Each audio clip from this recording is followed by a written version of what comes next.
ஏ குருவி சிட்டுக்குருவி ஓ சோடி எங்க அத கூட்டிக்கிட்டு எங்க விட்டத்துல வந்து கூடு கட்டு பொல்லாத வீடு கட்டு பொன்னான கூடு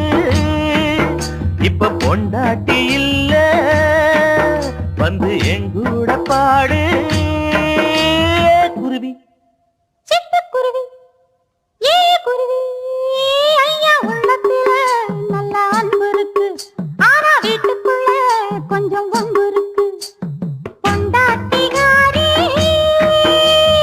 என்னன்னு பாப்பா வந்து உன் கூட்டம் பார்த்தா கொடக்கூலி கேட்டா ஏ குருவி சிட்டுக்குருவி ஏ எவடி அடியே எவடி ஏ எவடி